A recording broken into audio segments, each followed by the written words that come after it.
And email you said the attachments was full of bills.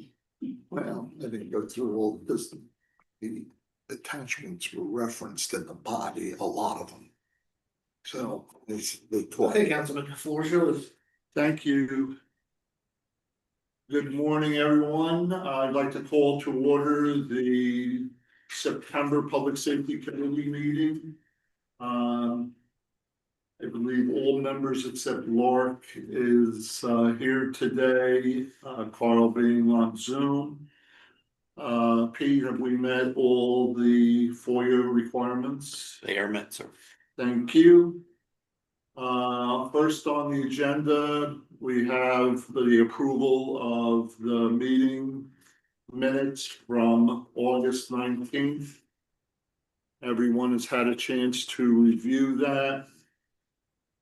Thanks to Pete for picking up the slight little mistake. Given that,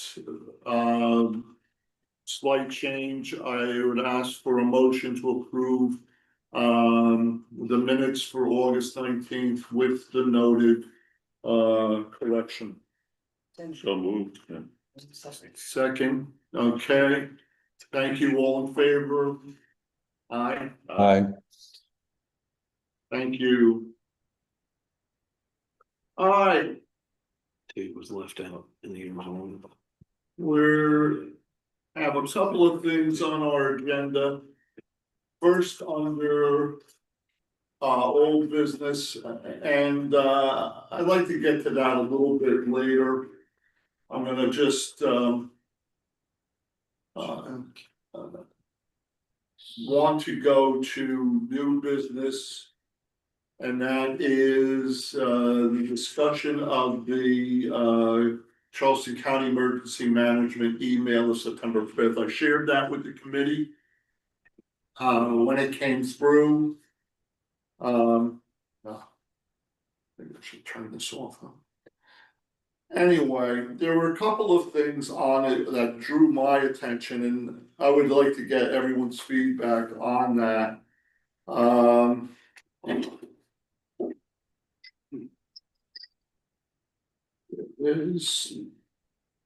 Okay, it was hurricane prep reminders and response and recovery.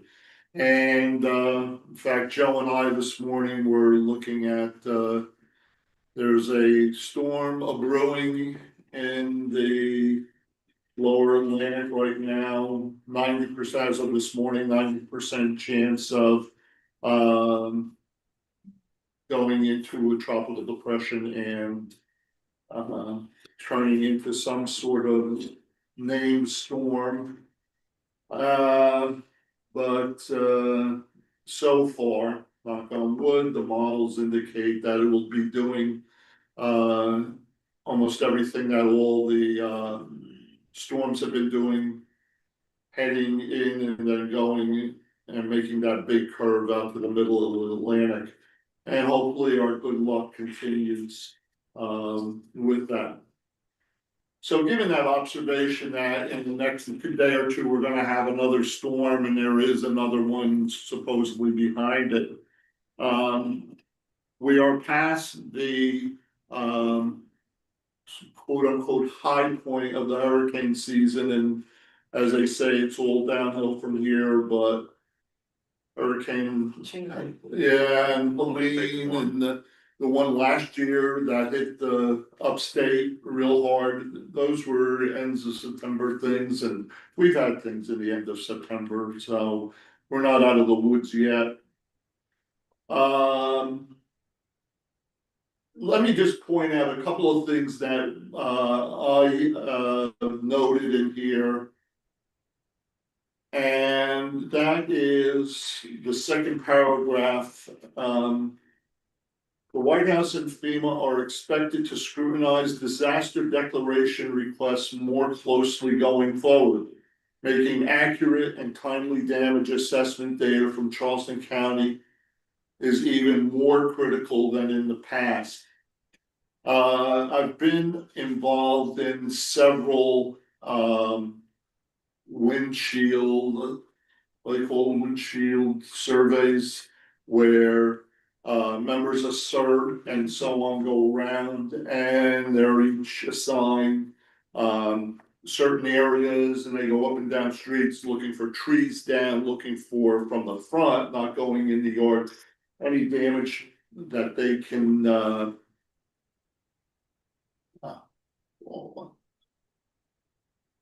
anything that they could see and so on. And it's been a very good process and it's worked for us.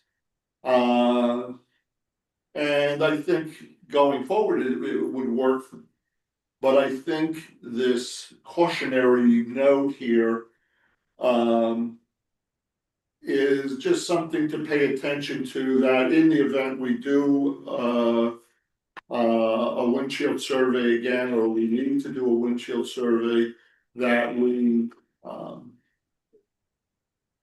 look at that and make sure it's as accurate and timely as possible. One of the things that's hard to do, and working with Charleston County in past emergencies, is coming up with the dollar amounts. I can remember just my own experience. It took me 2 weeks to get a cost figure for damage report, or damage that needed to be done. It was tree removal more than anything caused by a storm. But by the time, especially if you evacuate, you get back, you get a vendor to come out and look at it and give you an estimate as to how much it's gonna cost. That takes time. And I know in the past, Charleston County has been, at least, my estimate would have been way different than the final cost would have been or was. My point is this: we want to make sure that we're accurate, but we also want to do it in a manner that gets to the point of giving Charleston County accurate information as to damage, costs, and so on. If you, I don't wanna go into the process right now. Are there no guidelines, either from FEMA or from, like, if you've got a tree with a diameter of, I don't know, No. 2.5 feet or something, no estimate for the cost of removal or? No. And it depends on where it is too. Like ours was leaning on our house, and it was a $14,000 removal. If it's in your yard, that's another, Right. so there's so many factors that go into it. It's hard to to see and figure out how much it's gonna cost. My point is this: if items are gonna be scrutinized to the degree that approval or not approval of reimbursement for our residents, this becomes a real important factor going forward, that we are at least as accurate as possible, as timely as possible, and whatever we may need to do to ensure that process is there. The other thing that was under damage assessments, and you read the section on damage assessments. There are some things in there. The other one that worries me the most is debris operations, if you scroll down to that section. And debris permitting is required in advance for debris storage and disposal sites. So in past storms, we've used the horse pasture here on the side for debris removal and processing. We hear things, Joe, is that still our only spot that we have permission for? As of right now, yes. Okay, as of this season, okay. That is a limited space. We think it's big, but if you get hit with a really major storm, that probably wouldn't do that. And I worked on this for a while. Worked with the Johns Island Task Force when I was part of that to try to find out different places that are certified. In other words, where do they bring debris for processing?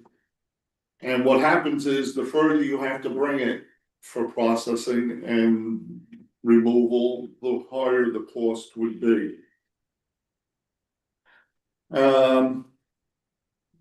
Joe, I know you sit on the mitigation committee, right? Hazard mitigation group. They deal with stuff like that.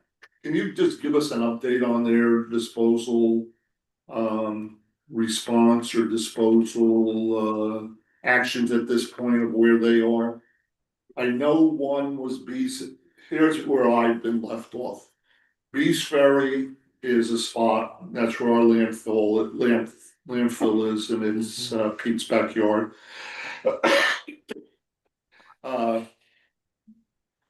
But that's getting near capacity, so they have to look from the next closest space that I've heard about is in Hollywood, down 17 ways.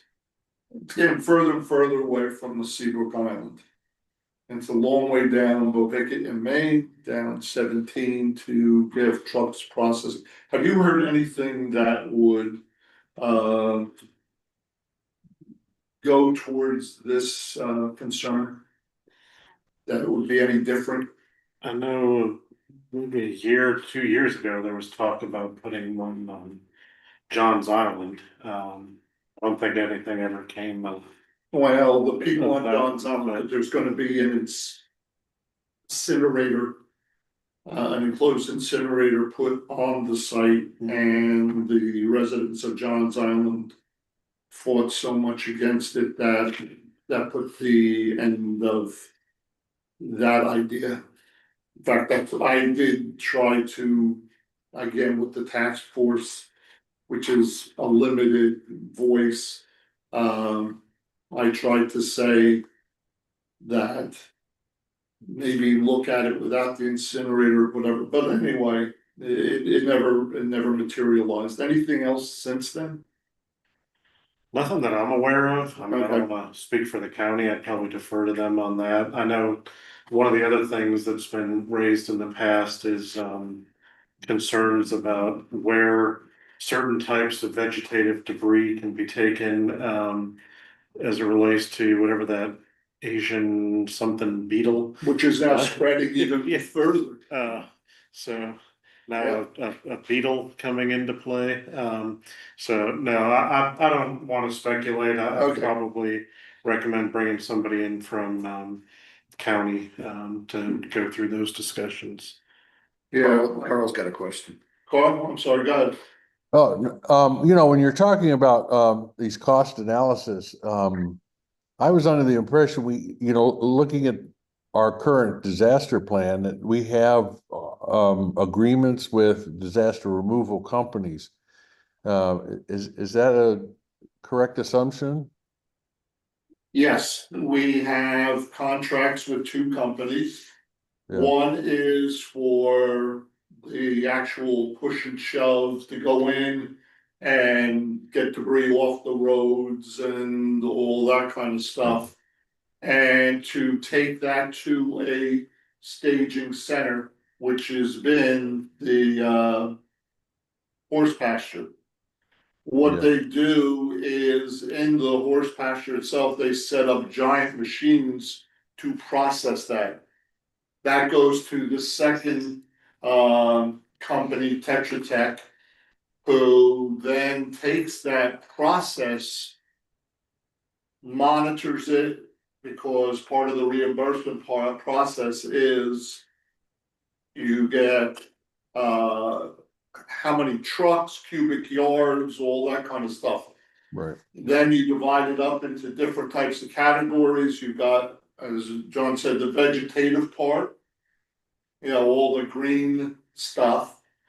But if it's a major storm, you then have houses and housing debris.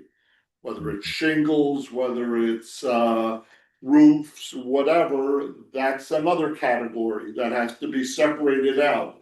Tetra Tech does that for us. And then there is the you know, that type of thing and has to be processed. Then Tetra Tech will then haul that off to a place. Let's say, then that's where the cost and our costs then become a question mark. But they're hauling it out to Beast Ferry.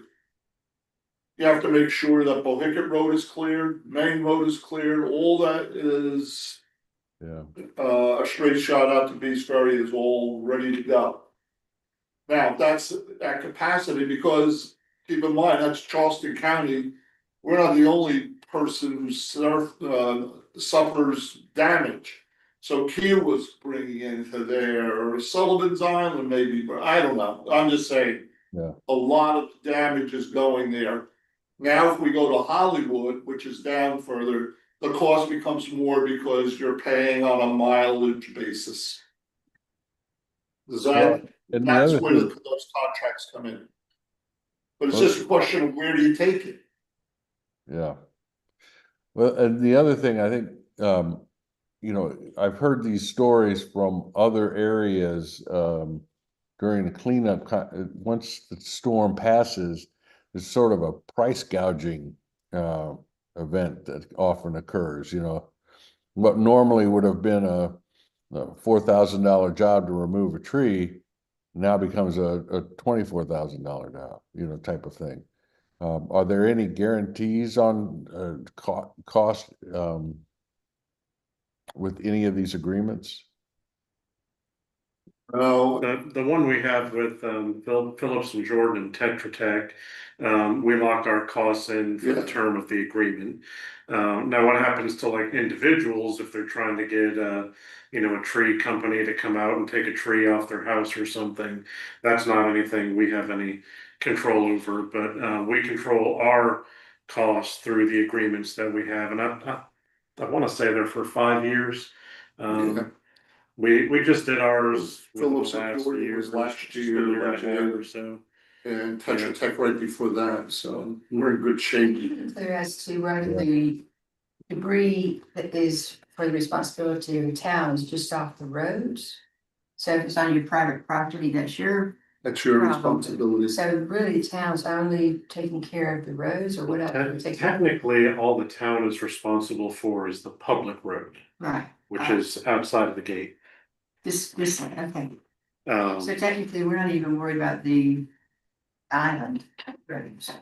well, I say technically, because there's no guarantee if the town were to go behind the gate, and participate Mhm. in debris removal, that the town would be reimbursed for that. But And what's happened in the past? I mean, every one we've had, we haven't had a storm that's been significant enough where SAPOA hasn't handled it with their own because SAPOA has their own contract with Yes. Phillips and Jordan. So the ones that we've considered debris generating events, they've been handled by SAPOA. If we were to have like a Hurricane Hugo and they don't have the resources to deal with that, they could approach the town if there's a possibility, and it's always been a huge if, because we don't know if we would be eligible for FEMA reimbursement or not. If FEMA comes in and says, no, we're not gonna reimburse you for picking up debris on private property, I don't think the town even could, if it wanted to, go and clear behind the gate. But if we have like standby agreements between the town and SAPOA, if there was an event, the town has the ability to go behind the gate. But I don't anticipate that really coming into play unless we have some sort of reasonable assurance that the town would be reimbursed by FEMA.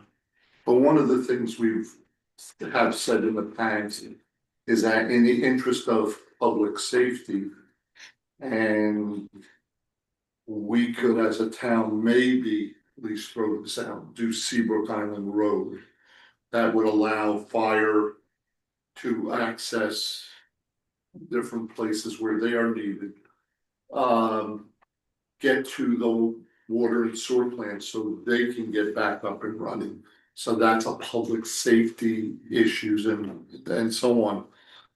But again, given the tone of this scrutinizing costs even more than in the past. Are they gonna be as generous or not generous? Again, this was just a very interesting and eye-opening. Because it just seems like the same things I've been worrying about for, a while. Just continues and hopefully we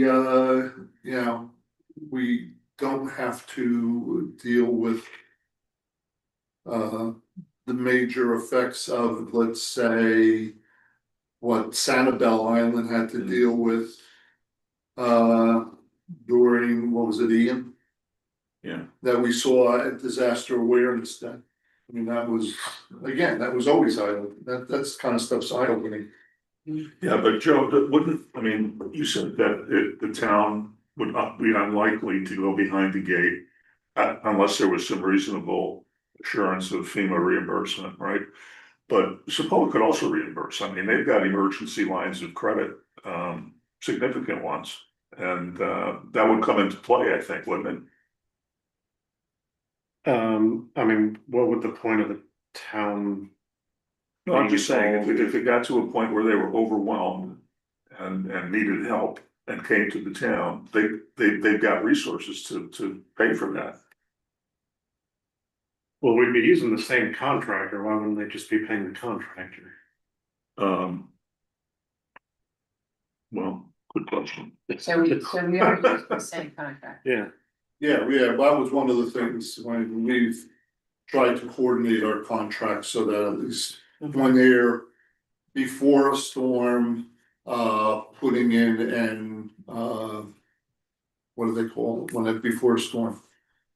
Putting their equipment, staging. Staging. Yeah, when they're staging equipment and, they're, planning for both our contract and Sabola's contract, so the equipment should be available. And The only thing is, just like in, I've been here too long, you can start getting, I remember when, anyway, when, I think it was Can I- Matthew, we had Sepola put out a special assessment for funds because the cost was it was, like a few hundred, $300-400, if I remember right, to pay for the costs that were beyond what they had, so. was Matthew, that was like in the hundreds of thousands, wasn't it? When we have Scott, usually every other year or so, he does our Yeah, estimates of, if there's a category 1 through 5, whether the town's doing just outside the gate, if it's going inside the gate, townwide, whether there's FEMA reimbursement or not. Like worst case, category 5, townwide, we were talking like tens of millions, like I think it was between $30 and $40 million, the last estimate. So like if we had a category 5, that's probably the type of well, probably 4 or 5, strong 4 or 5. We'd be looking in the tens of millions of dollars. And I know absent FEMA participation, the town only has a few $1,000,000 at our disposal. So even if we wanted to, we wouldn't have the resources to get behind the gate. and that's why federal resources become important in any discussion of a large major storm. Moving on, those were the two things that really jumped out at me, and I was asking you to review again. The estimating and the making sure the accuracy of the costs And B is disposal areas of cost and getting them certified by the state. Because that is part of the deal. You just can't find a piece of property and say, hey, let's dump some debris there. We've tried that before, but in the growth around here and on Johns Island, it's usually a 5-year lease, 5-year agreement that you put on there to lease that for debris disposal. Nobody who owns a large parcel of property wants to tie up their property for 5 years, given the growth and the ability to turn it around for development. So that was something I asked about from different people, and it was just a no-go. Or is there anything else in your reading of this that jumped at you that In the paragraph, just right immediately following the one that you've referenced first. It sounds like there's a requirement, it says we will request the decision maker from your municipality to deploy to the county EOC. Yeah, Pete said, Do we have a designated individual to do that? Joe brought it up in one of his responses when this came up, because Joe's on the list. And he responded, you wanna tell him your response? Right now, we don't have anyone that can designate to, Sweet, man. well, a decision maker. I like Oh, Pete, but I don't know if I trust Pete with that. That's why it's not me. You need a decision maker. You're my decision maker, man. Everything. So we're planning on submitting a request for next year's budget, to hire a public safety director. Not just for this, but I mean, for a whole bunch of reasons, but, if that were to make it through council, and the response that Dan's referring to, when I saw this, I sent it to him and the mayor, and I said, this is one of the reasons why I feel like we should have a public safety director, that's the person who kind of takes the lead in an event like this, who would be embedded and, basically working with hand in hand, staying in the same building for the Yeah, duration. exactly. I mean, they're talking about finding hotel accommodations and everything, so they Yeah. can stay there. No, that's really the role of what a public safety director would do. We don't have one right now. So if we had an event, I mean, yeah, we say we could send Pete over, but we don't really have a designated person who could go and be embedded at the county. I've been there before. I used to go for the free ice cream. The deluxe Free meals. accommodation. Oh, that's free ice cream. It's always a line at the ice cream machine. Leslie, anything that you saw jump out at you? No, not just kind of the same questions you've been already discussing. Okay. Carl, anything that you saw? No, Same. Okay. jumped out. Anyway, it's just as, when this came out, the beginning of September, we were heading into September. Heading into the meat of the hurricane season, I thought as a public safety committee, it would be good for us to review this. Looking at direction and so on, seeing things that, okay, maybe there is some holes in it, and one of the things that this committee is tasked with doing is reviewing and revising the plan. We talked about waiting for next year when the county does theirs, sort of like a top-down type thing. The county's emergency plan is gonna be revised. I'm pretty sure that given the new director's input, some of the things he said here are going to be in that plan.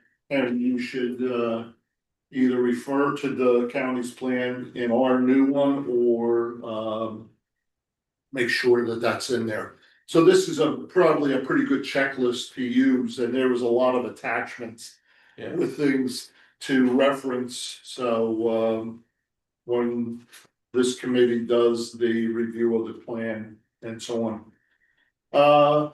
Before we move on. Excuse me, the mayor. Was there anything, because I know you got this whole thing in your review of it, did you, anything you wanna add, or we're pretty good? Yeah, nothing at this time. Okay. Alright.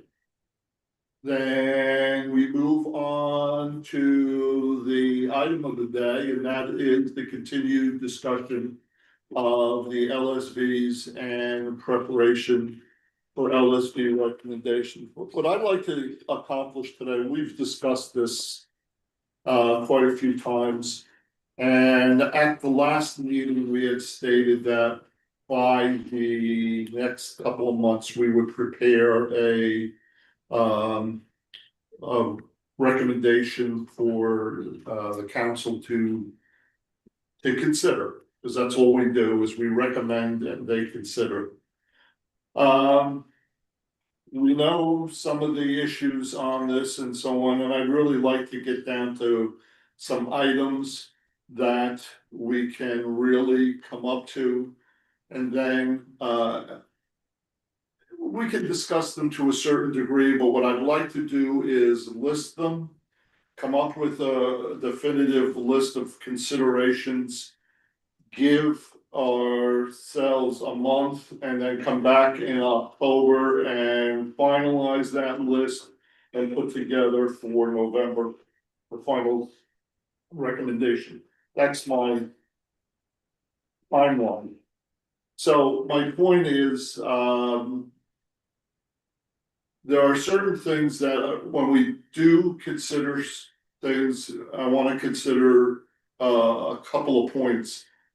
And specifically, the first point is ability to enforce or enforcement issues. Now, putting rules in place and putting different options are all good, well and good and so on. And but our ability to enforce is a question that we need to consider as we consider each point. So that's one thing as we consider each point. And there was the other point that was brought up in our last meeting, and that is this really a safety item, a safety concern, or is it just inconvenience? And I'll be honest with you, from my perspective, if it's inconvenience, I don't think we should even be dealing with that. You know, if somebody's has to spend another minute on Seabrook Island Road because an LSV is going slow, so be it. You know, we can look at ways to mitigate that, but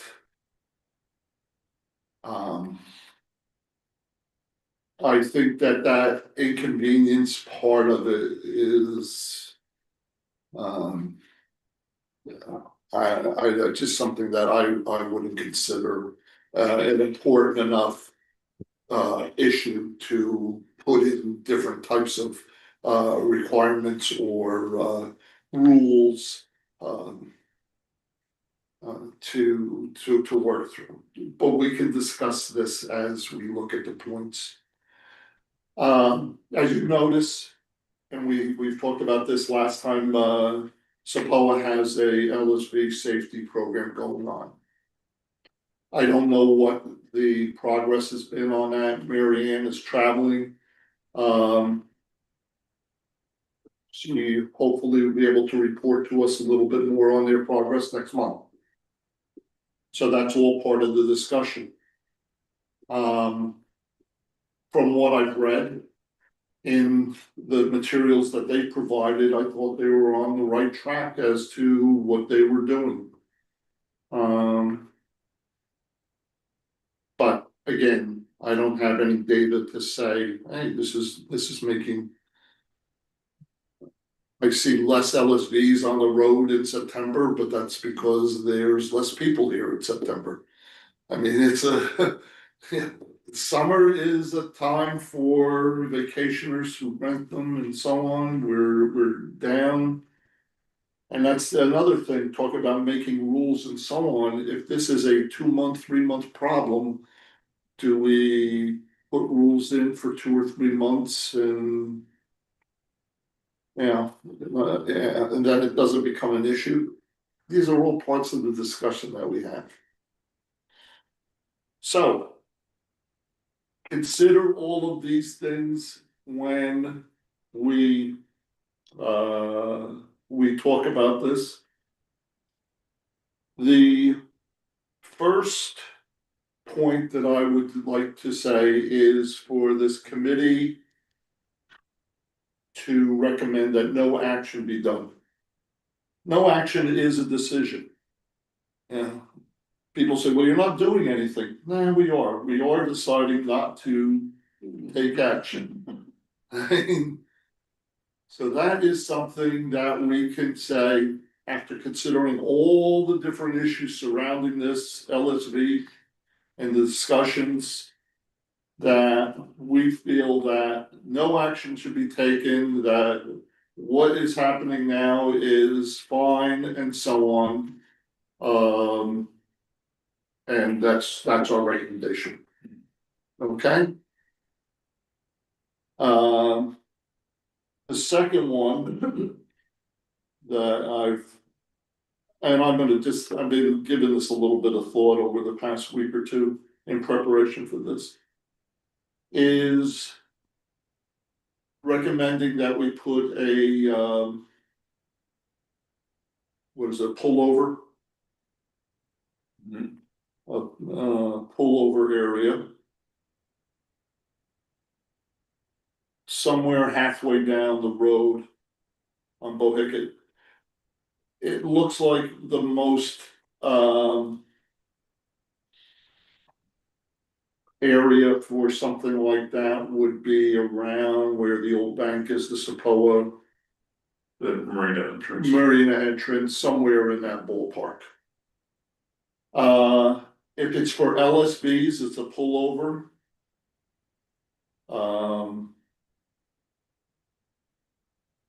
It doesn't have to be as big as if it's a lane of traffic, because LSVs obviously are smaller than a car would be. In the interest of the environment and water running off, I don't think it should be paved. I think it should be gravel.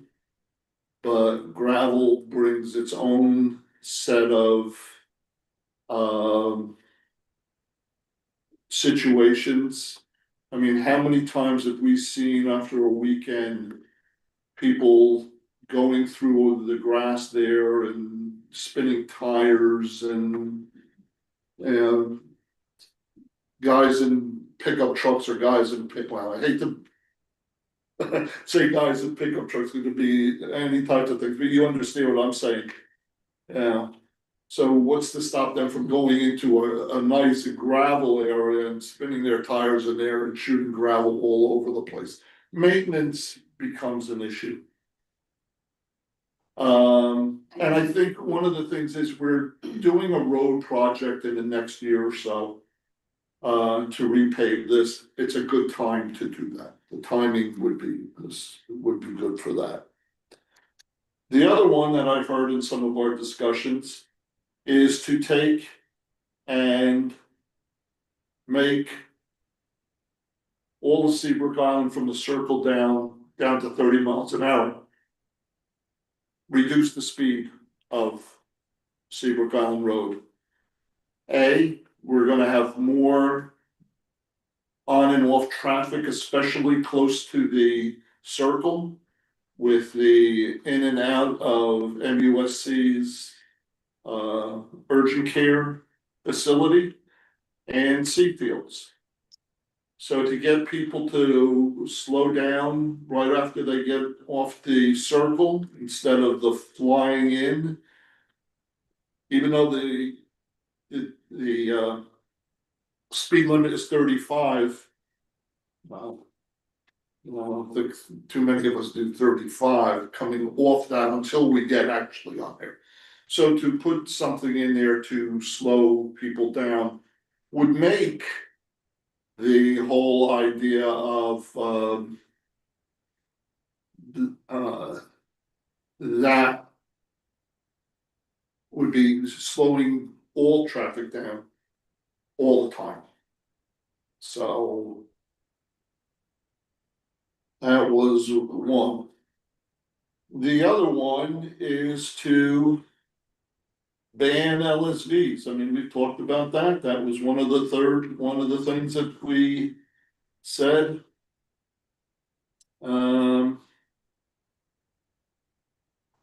know, again, I think the big part of this that's a real problem is enforcement. So not only are you going to, because this is again the responsibility of Charleston County Sheriff. They would have to catch people on it and so on, and I think we all are aware of the limitations of Charleston County Sheriffs. I mean, they're good people. They try to do what they can, but you know, they are responsible for not only 1 mile of Seabrook Island Road. They are responsible for Old Pickett, Betsy Kerrison, River Road, all of them incorporated Johns Island. And given all of the issues that the Sheriff's Department has to deal with, I don't know if enforcing a ban on Seabrook Island Road rises to the level of, you know, other issues. I'll get your, but I'm just putting these points out. That's just. And we can debate each one, and that's the point, we can look at each one. Those were the 4 that I came up with to consider. There was one other that we talked about, which was the opposite of lowering the speed limit, was raising it. Okay. So that it became, you know, not legal under state law for LSVs to use the road. There's also an enforcement issue associated with that same one you just talked about. Right. But at least it's enforceable, because it's still wrong. And not just. But again. Yeah, my argument against that would be in a time when we were increasing traffic to up the speed limit is kind of counterintuitive to me, but that's only me. Okay, so that is another. You open for other comments now? Any points that we should be considering? Yeah. Well, when you talk about enforcement, it's an issue, I get it, I mean, and Charleston County Sheriff is doesn't have unlimited resources, it's a big county, they don't have that many people, so to expect a lot of enforcement is probably unreasonable. However, I do believe there would be an effect from a ban, short of people getting tickets all the time. I mean, a ban is a ban. If everybody knows that the vehicles are not allowed on Seabrook Island Road, there would be pressure not to go on Seabrook Island Road, whether there's sheriffs stationed there for enforcement or not. So I think it would have a deterrent effect on the traffic. I would expect that it would reduce it. Okay. No, what I'm looking for right now are other issues that we should be considering, other points. I mean, enforcement is, yeah, the other day I saw for the first time in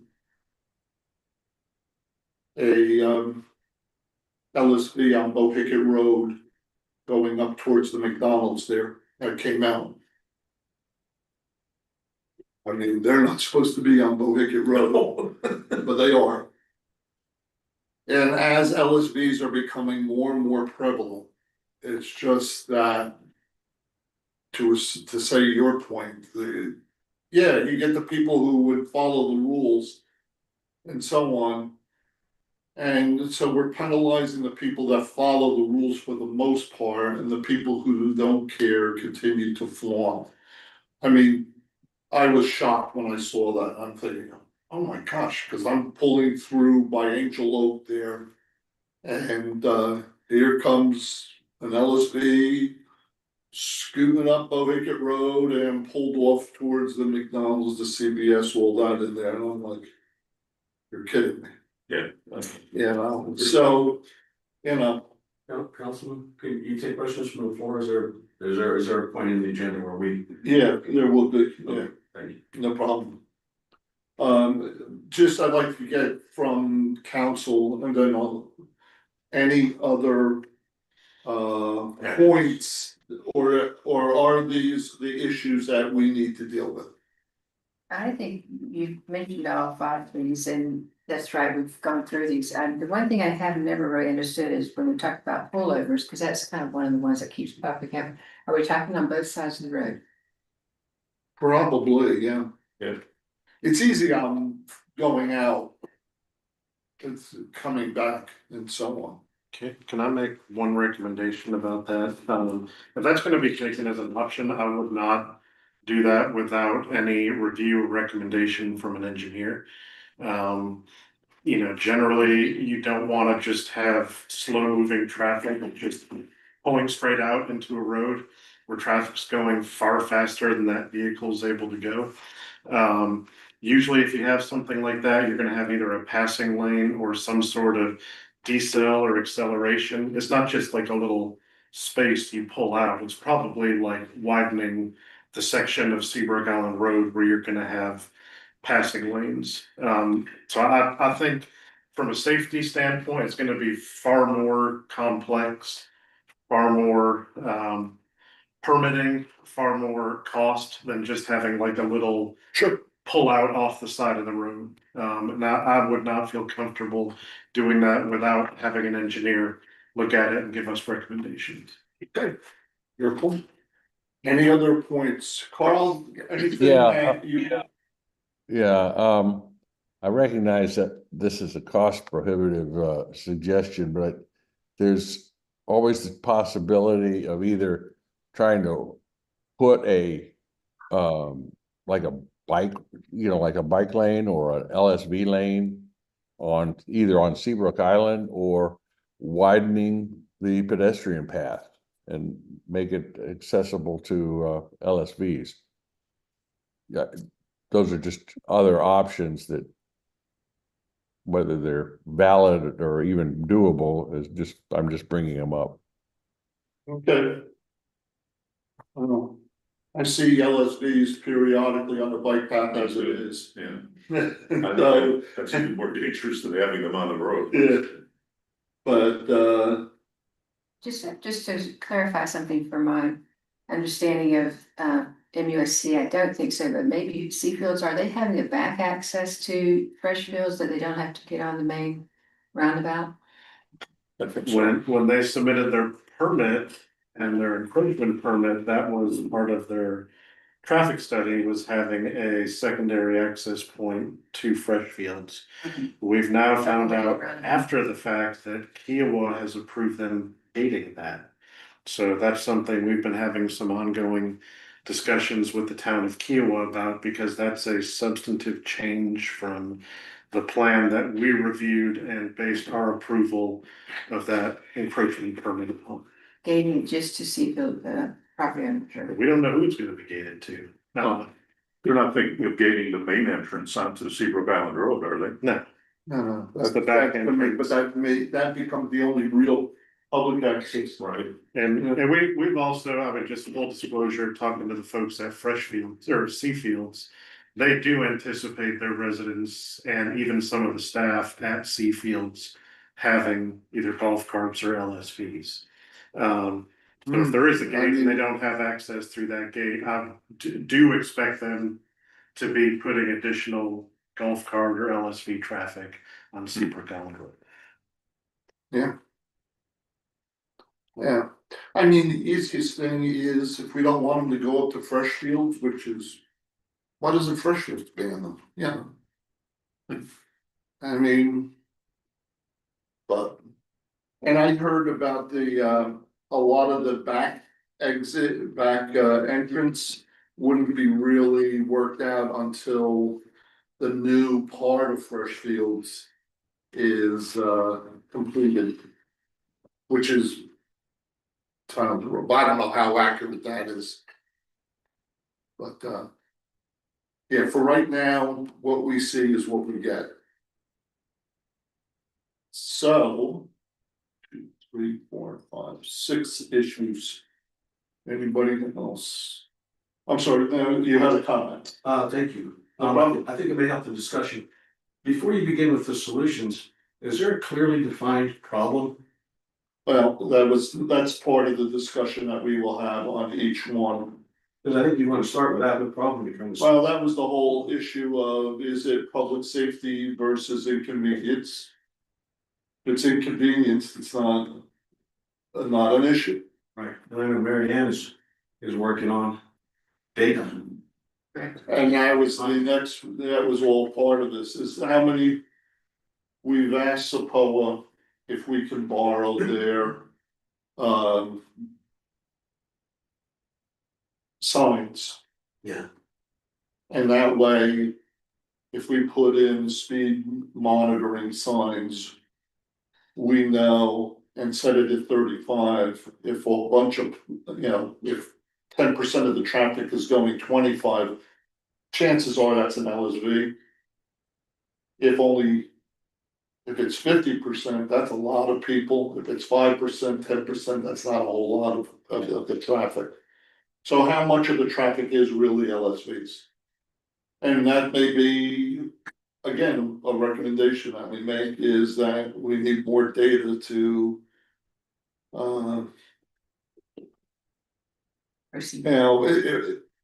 Yeah, it's like.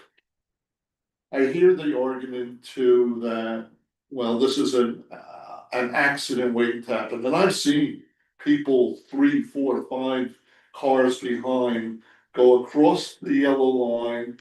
And pass the slow moving LSV.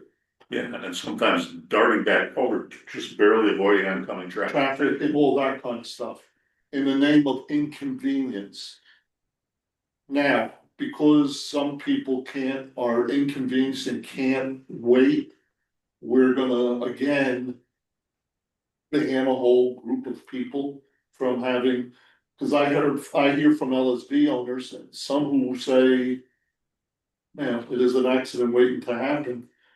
Or to others saying, hey, every once in a while, I like to go up there in the nice weather with my LSV. So we're gonna not allow that type of thing. There's a lot of arguments for it, and that's why. The first one that I said is, maybe we just leave it as is and no action taken. But I don't know how you get a good handle on the inconvenience versus safety issue, because it's gonna be a matter of opinion. I mean, you're gonna have to collect a lot of opinions if you want to understand the prevailing attitude and sentiment that folks have about that. I don't myself think there's any question that it's a safety issue. But. Well, how many, folks will see it so if differently. you're People that really, don't know LSVs will see it differently. when you look at traffic safety and traffic and so on. Main road. For the longest time, okay, if you remember when you get on Main Road and there's that new development on the right and there's that curve, they just took all those trees out. That was an area of most accidents in the county. Most accidents in the county, how long did it take them to take those trees down, so line of sight and so on? Goes back to the question,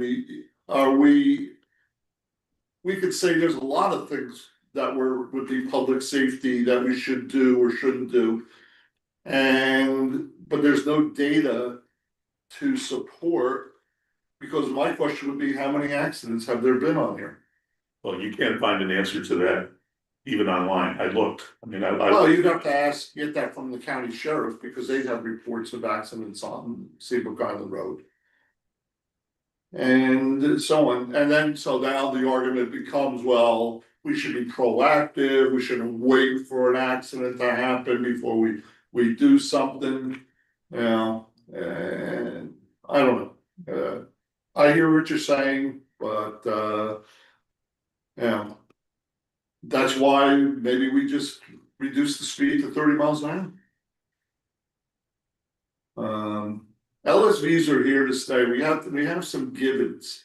They're here, they're expanding. I didn't realize until what Joe said, that LSVs are gonna be not a problem, but are going to be permitted in C fields. Oh, man, if you're a senior citizen and you're scooting around and you don't have to have your car, wow. Yeah, or you got your grandkids visiting, you let them go drive it. So, I don't know. You know, I mean. Anyway, it's a hard issue to deal with. As far as the pullover. Joe brings up an interesting point. My feeling would be, Joe, though, we can make that recommendation that it be considered, let the engineers come up with all the whys and why nots. And if it's too cost prohibitive, doesn't fit, traffic safety, in fact, maybe makes it worse because you have people pulling out at all times.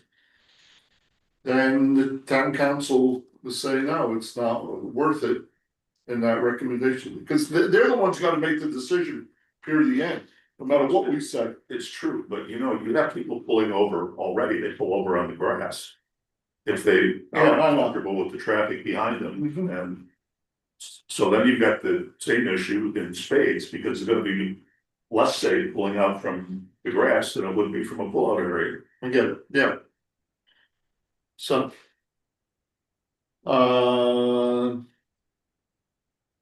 Any other points that we want to at least consider? Or are these the main ones that we wanna have on our plate? I think this covers. This covers Yeah, everything. I think that I can't think of anything else. Okay. So again, what do we consider when we look at these? Again, the big one I think is enforcement, is if we put some rule in. What is our ability to enforce?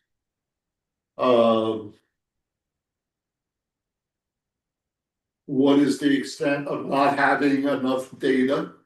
Do we need more data to implement some of these things?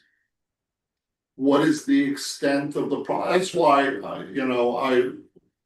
I've said to Marianne and so on and others. We have no idea of how extensive the problem is. Going up or going back, because we don't know how many LSVs we have. That's why I wanted to put Pete on the bench out front there with his little counter. And count the number of cars and LSVs. This is cars, this is LSVs at different times of the day. All kidding aside, that's why a speed monitor might help in that type of thing. So we have the safety and security's permission to use that whenever, and that may be one recommendation as we discuss these things, more data. Do those monitors differentiate a car versus an LSV? No, It's just the speed. just the speed. That's how you. Well, because most people will do around the speed limit a couple of miles per hour. If a LSV can only do 25, very few cars. I mean, I'm making an assumption here, and I hear what you're saying, we can't tell. But my assumption would be that if it says there 100 people went through that. And 5 were at 25 miles per hour. Can I make the assumption that it's LSV? Science isn't assumptions. I understand.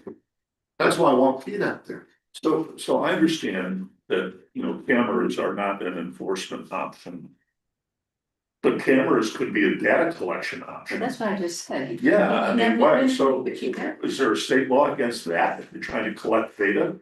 you don't know that, you don't know that the slow going Yeah, I vehicles mean, are. take a picture of it, I mean, we can't. You say we do use a camera, but that's again another cost item. I got you. I mean, Joe, you said at our last meeting that it was against, that we wouldn't be allowed to use cameras for enforcement. For ticketing and stuff, But is there a rule against it for data collection? not that I'm aware of. I think that's a pretty simple option. Well, let's go back to our friends from Sapoa. Yeah. They have a camera right at the gate. Right, exactly. Why don't we ask them? I mean, that won't give you 100% count of the LSVs because there are some showing up on Seabrook Island Road that don't come from behind the gate. We talked about that last time too. No, but come through the gate. Right. But again, yeah, and if they're just going from Bohicket Marina down Landfall Way to Sapoa office, then that's. But maybe we could ask for that data. I'll talk to Mary Ann about that. If that's indeed.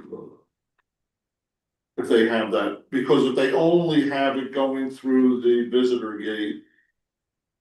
That's one thing. There have to be both, some LSVs and.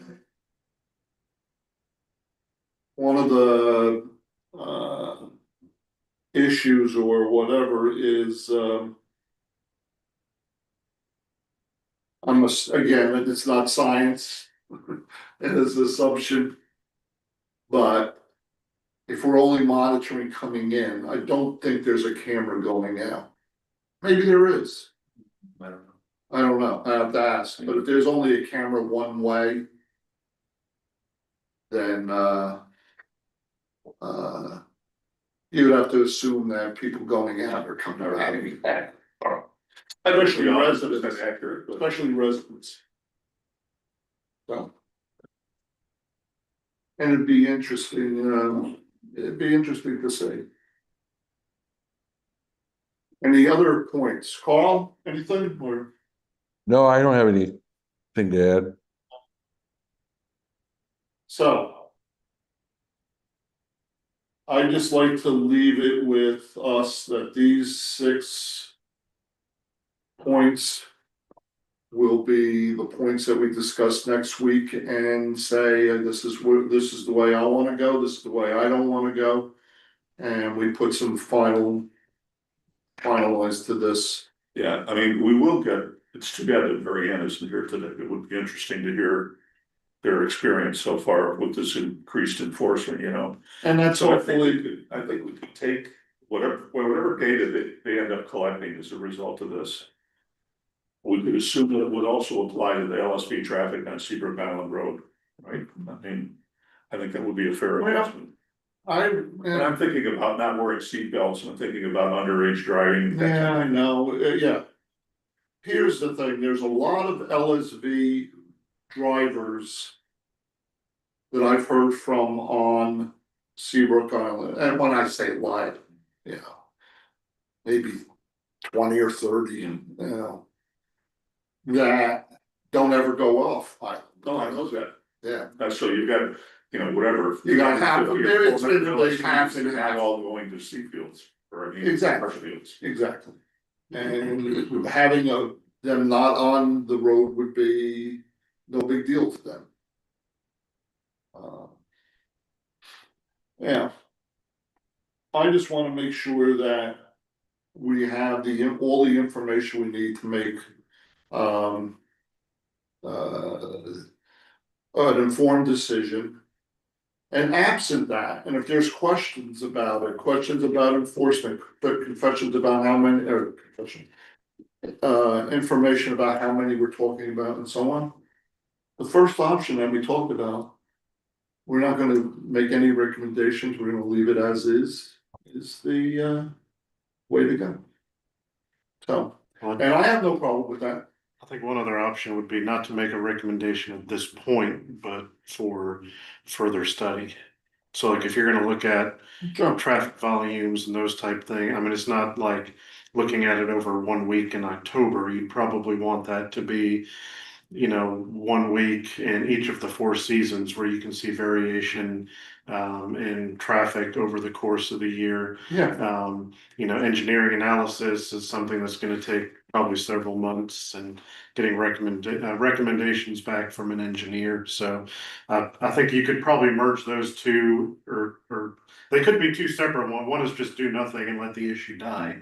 The other one is do nothing but continue to gather and evaluate data in order to make a more informed decision at a future date. I have it marked as two separate ones. Anybody else wanna add something? Would you like that? No, I just repeat what I said before, is a clear identification of what is the problem. Sure, exactly. I mean, before you start with solutions, what problem you're trying to solve. So stop there. Thank you. Thank you for letting me comment. No problem. Okay. That's the extent of our agenda. I don't have any other citizen comments. Have you, Pete, received anything from anybody? Not related to public No? safety. Any unscheduled items from the committee that you'd like to talk about or bring up? No. Nope. Our next meeting will be on October 21st. Can I have, you have anything that you'd like to add? No? Mr. Mayor? No, thank you. Okay, then, hearing no comment.